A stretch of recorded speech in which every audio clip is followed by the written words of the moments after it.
Hey everyone, welcome back. And today I want to talk to you about our friend, our very important friend, the glove hand. Now, I bet you're all thinking like, oh, this is just going to be another video about how bad glove swimming is.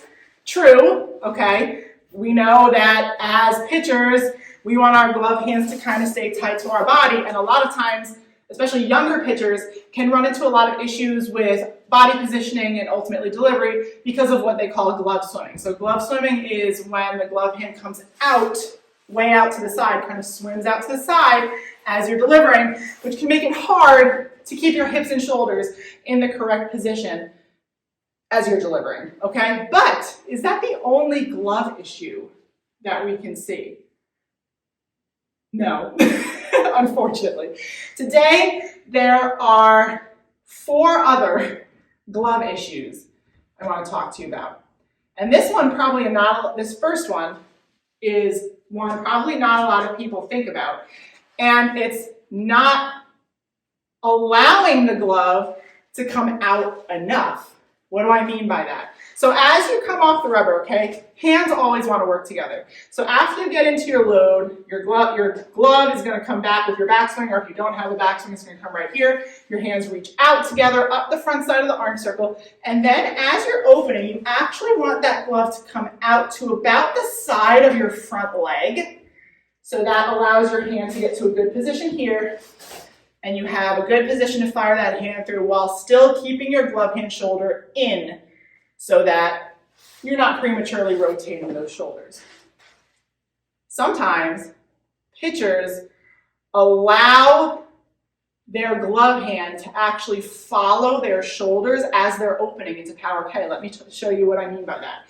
So instead of reaching and then letting that glove hand come here, as they're opening, they'll let that glove hand follow the motion of the shoulders opening. So now my glove hand is reaching more towards the inside of the plate, if I'm a right-handed batter. Can you see what that's done to my hand? No longer on the power line. Okay? So now, even though my glove's not technically swimming, it's reaching across my body. And that has angled my body in such a way as if I'm always trying to throw an inside pitch. So if I'm trying to throw down the middle or outside, I'm going to have to break down my mechanics in some way to get my arm out from behind my body and try to hit that spot. So while you don't want that glove hand to be swimming out to the side, you also don't want it to follow your shoulders as you're opening and reach across your body either. That's going to take your arm path behind your head and behind your body. So that's the other big glove issue that we can see. Number 2, being lazy with the glove hand. This is also something that I've seen more and more. So especially in very, very young pitchers first learning how to pitch who don't really understand the importance of the glove hand and throwing hand working together yet, what I'll see is a lot of times young pitchers will load like this and then they'll just leave the glove hand there for the rest of the pitch. Even if they use it a little bit, they'll bring it up to about here and then let it fall back down too soon, or it just never gets high enough. Big issues, big issues not using the glove hand. Again, when you get out into that reach, you want those hands to come up to about nose height, and then the glove hand's going to come out. So when you're in power K for a fastball, you want that glove hand to be at about shoulder height. If you're throwing a drop, it's going to be slightly lower. If you're throwing a rise, it's going to be teensy tiny bit higher. But for any other pitch, it's going to be at shoulder height. Okay? So in that way, you have good timing and your hands finish together. When we are lazy with our glove hand and we don't bring it up all the way, first of all, really hard to extend off the rubber and set up our body to our target. Now our hands are working independently from each other. I'm having more upper body forward movement instead of extension. And then as I get to power K, my glove hand's already down here. Look what that does. Look when I get to power K and I haven't really used my glove hand, how my upper body is forward. Okay? So if you see a lot of the low misses, pitches looking like drop balls, could be because your pitcher's not using her glove correctly. Okay? And then kind of muscling from the upper body. So being lazy with the glove hand will take away speed, because powerful, quick glove movement is also really important for speed. Will certainly take away command, because as we know from watching this channel for many years, the glove hand specifically is really what sets up our body to our target. Being lazy with the glove hand also very typically creates a ton of upper body forward movement, both off the rubber and as you land in Power K getting ready to deliver. The next one, as you can imagine, is the opposite, glove hand coming too high. So as you reach, okay, you can let those hands come up, yes, but as you start to open your Power K, you want to then start to focus more on the glove hand going out towards your target.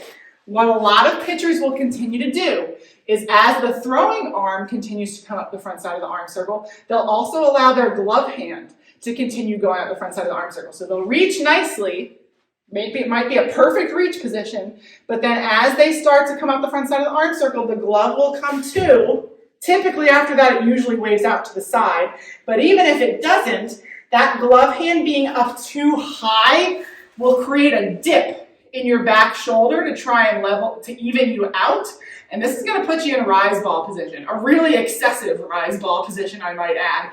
This is like typical rise ball position. This is going to put you in like big time, way too high rise ball position. As you can imagine, that's going to make you elevate your pitches. So whereas not using the glove enough can make you miss low, letting that glove hand come up too high and dip that back shoulder back can make your pitches miss too high, okay?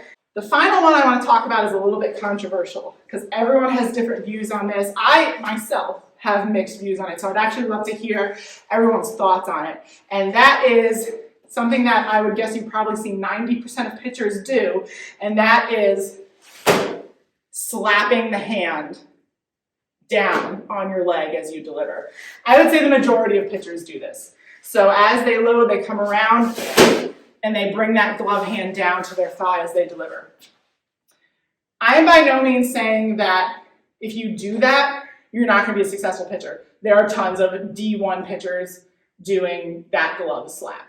And a lot of coaches actually argue that it helps with timing, and it also helps with keeping the glove hand tight to the body. It's a lot harder to smack yourself in the leg when your glove hand is out here, okay? So that's one argument, or a couple arguments for hitting that glove down onto the leg. However, there are coaches who are now arguing that when you do that kind of pull down motion with your glove hand, two big things happen. One, and I agree with this, I am hard pressed to find a pitcher, and this is also the reason why I absolutely do not allow any of my pitchers to grunt while they're pitching. I am hard pressed to find a pitcher that is able to slap their glove in the same way, if at all, when they are throwing a changeup versus their other pitches. Their fast pitches, they bring it down nice and quick, but a lot of times when they're throwing changeups, they kind of tense up the glove and they never hit their leg.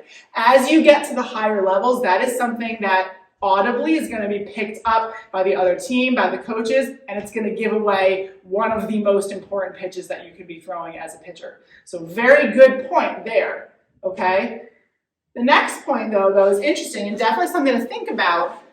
When you kind of lock out that glove hand and pull it down as hard as you can you see how that kind of jerked my upper body forward? When you deliver a pitch, you really want the delivery of your pitch coming from the back half of your body. So if you were to divide your body in half, long ways like this, you want the majority of your delivery coming from front side resistance, okay?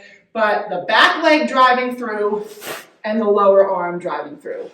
A lot of times when pitchers really aggressively pull that glove down, they end up using more upper body, front half of the body to deliver, which can make upper body forward movement, can take away some speed, as opposed to kind of just pulling from the elbow and letting that glove kind of relax down at the same time as the throwing arm, which can encourage you to use more of that back half of the body, which gives you more command and speed as well. So something to think about there. I can definitely see arguments for both. Would love to hear your guys' thoughts on that. But that has been our video today on the glove hand and kind of all the issues you can see with it. Again, good glove work, whether you hit the leg or not. I personally never did in my pitching career, but I have a lot of students who do.